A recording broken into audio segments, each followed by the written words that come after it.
इतनी सारी भीड़ में एक अकेली महिला आप नजर आई है थोड़ी देर बाद। जी बताइए। मुझे ये बताइए कि यहाँ जो उत्तर प्रदेश की बात हो रही है, पूरे देश में चुनाव की बात हो रही है, आपको लग रहा है 102 सीटों पर आज पहला चरण हो गया, लेकिन ये चुनाव क्या एक तरफा है जैसे बहुत से लोग कह रहे हैं?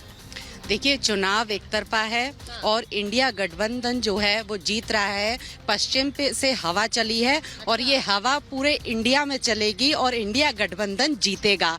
और रही बात जो कह रहे हैं नरेंद्र मोदी कि दो की जोड़ी, दो हीरो की जोड़ी, तो मैं यही कहूंगी कि एक तरफ संविधान बचाने वाले हैं और दूसरे तरफ है जुमलों की जोड़ी, जो इस बार इंडिया के अंदर खत्म हो जाएगी। अच्छा, यहाँ आकर ऐसा कई बार लगता है कि इतने नेताओं को मिल रहे हैं नेता, एक तो राजनीतिक दल के बड़े बड़े नेता होते हैं, लेकिन जनता भी नेता से कम नहीं होती है। शांतनु जी, जरा वहां से उन्होंने बोला 2 हीरो हैं, यहाँ से आवाज आई 2 जीरो हैं।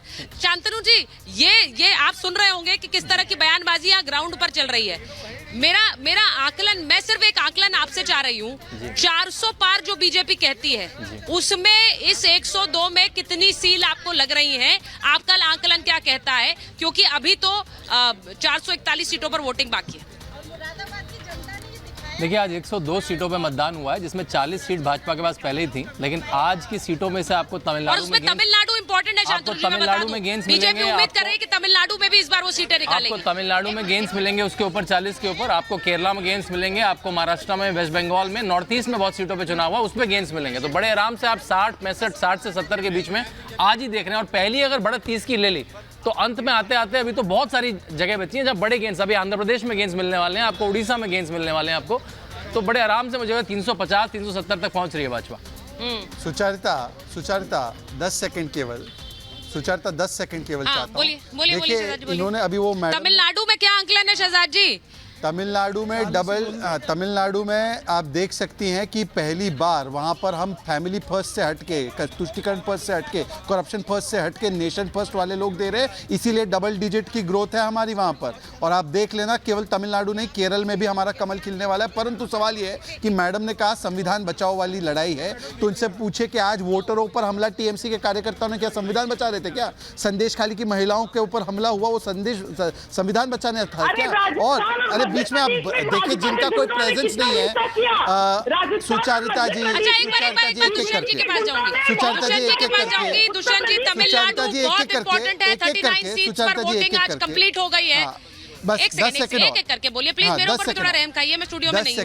10 सेकंड और ठीक है, बोलिए। सुचारिता जी, आपको बस बता दूं, इन्होंने कहा कि मैं महाराष्ट्र से हूं, मेरा वोट उत्तर प्रदेश में पड़ता है। और जो उत्तर प्रदेश की ज्ञानी बन रही है ना, निहाल लाहिरी, जो लाहिरी जी को पूछे उत्तर प्रदेश में कितने गांव है, बिना गूगल के बता दे, बिना गूगल के बता दे, तुरंत उन पे फुल फ्रेम काटिए बिना गूगल के कि कितने गांव है उत्तर प्रदेश में।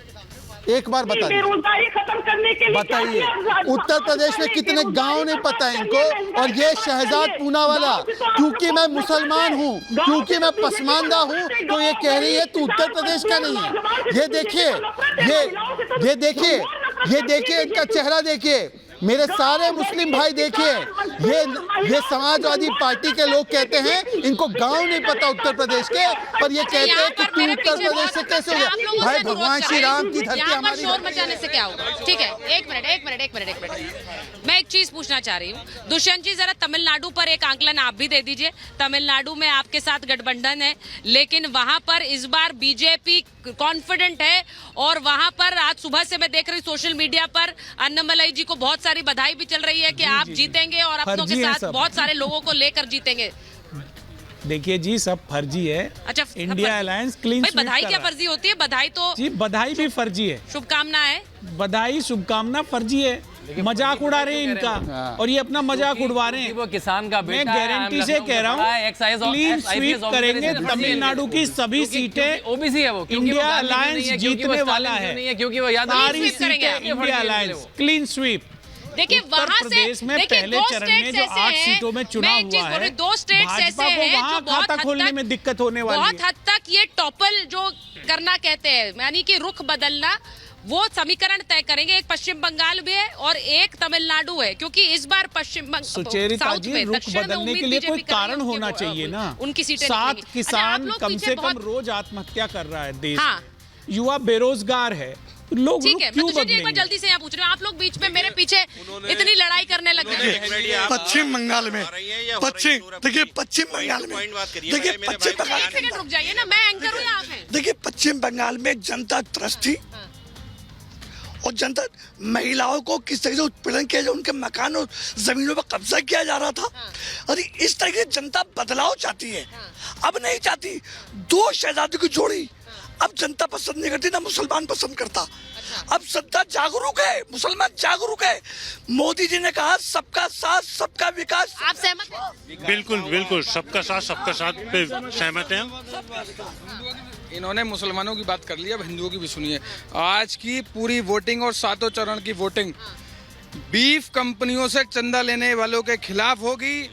इलेक्ट्रॉल और वैक्सीन लेने वालों, वैक्सीन बनाने वाली कंपनियों से दलाली लेने वालों के खिलाफ होगी। पेपर लीक करने वालों के, ये जो कह रहे हैं आप सहमत हैं इससे? ये जो बात कह रहे हैं सहमत नहीं, हम सहमत नहीं है, हम नहीं है सहमत। हाँ सहमत नहीं, तो जुमलों के अलावा कुछ नहीं है इनके पास, मुद्दे नहीं है कुछ भी। भारतीय जनता पार्टी के पास सैकड़ों मुद्दे, विकास का मुद्दा है, इनके पास जुमलों से अलावा कुछ है ही नहीं। आप इनसे पूछिए कि वैक्सीन इनके लगी नहीं लगी, वैक्सीन लगवाई नहीं लगवाई इन्होंने। मैं एक बार मैं ठीक है, मैं एक फाइनल, शांतनु जी मुझे ये बताइए, आप सुन रहे हैं जनता के बीच जो है, जो मुद्दों की गूंज रैलियों में होती है वो लोगों के बीच भी चलते हैं। ऐसा नहीं है कि रैली खत्म और मुद्दा खत्म। आप देख रहे हैं यहाँ पर हर मुद्दे की गूंज है और ये अभी 6 चरण बाकी हैं।